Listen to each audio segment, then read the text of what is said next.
Daniel Richtner de volta com a gente. Richtner, eu queria te ouvir sobre a possibilidade desta medida provisória de fato avançar. PP e União já disseram que não vão topar.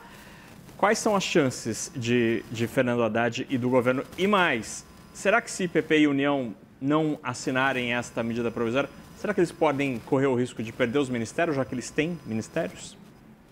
Isso eu consideraria muito difícil de acontecer, porque o governo enfrenta todas essas dificuldades compartilhando ministérios e distribuindo cargos para um grupo relevante ali de partidos que compõem a base aliada. O problema é o seguinte: cargo não segura mais em Brasília, não segura mais partido na base. Não é isso que determina se deputado vai votar contra ou vai votar a favor. Cada deputado hoje tem 40 milhões de reais por ano, quase isso, em emendas parlamentares impositivas, que ele não precisa de autorização do presidente da Câmara ou do presidente da República ou de qualquer ministro para gastar. Ela tem que ser executada no orçamento, e cada senador tem 70 milhões de reais. E isso permite aos parlamentares que eles atuem com mais independência com relação à orientação do governo. Eu estou em Brasília há quase 20 anos, na verdade um pouquinho mais de 20 anos, e eu me lembro que antigamente o bom deputado, o bom senador ou o bom lobista era aquele que conseguia convencer o governo a incluir numa medida provisória aquilo que o seu setor ou aquilo que os seus eleitores queriam ver prosperar num determinado segmento para a política pública. Hoje, fazer parte ali de um artigo de medida provisória não significa absolutamente nada. Pelo contrário, é cada vez maior o número de medidas provisórias rejeitadas ou caducadas, que perdem a vigência sem sequer serem votadas, e é cada vez maior o número de projetos de lei de iniciativa do próprio Congresso que prosperam.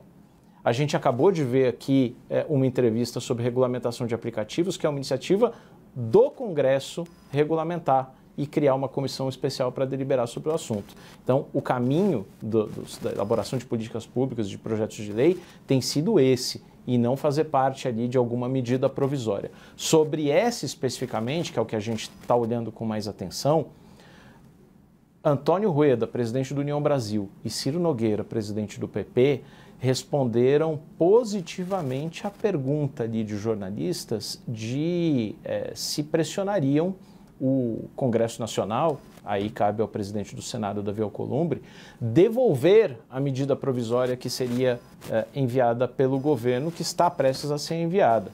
Eles disseram que sim, que querem a devolução. Talvez isso seja muito, porque aconteceu pouquíssimas vezes na história, mas há que se lembrar que uma das 5 vezes desde a Constituição de 88 em que isso efetivamente aconteceu foi em 2023, quando o governo tentou acabar com os créditos, com a compensação de PIS/COFINS por meio de uma medida provisória, na prática, taxando mais o setor produtivo, e a reação foi muito parecida com a reação que a gente está vendo agora com o IOF, com esse pacote alternativo de medidas. Rodrigo Pacheco devolveu a MP.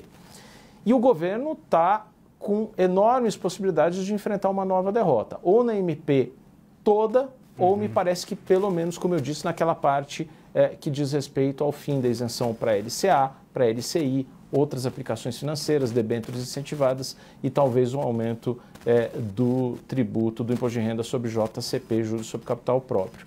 Isso pegou muito mal, e pegou muito mal principalmente porque o governo, se tivesse apresentado essas medidas junto com algum corte de gasto, junto com alguma proposição, aí sim a predisposição do Congresso poderia ser um pouco maior. Como não apresentou isso e ainda deixou para o colo do Congresso, a reação foi muito ruim. E não é só do União, não é só do PP, não é só do Nicolas Ferreira, não é só do Carlos Jordi, é de muita gente ali que tem disposição em votar com o governo muitas vezes, que faz parte da base aliada, mas que nessa não parece que vai estar com o governo, não.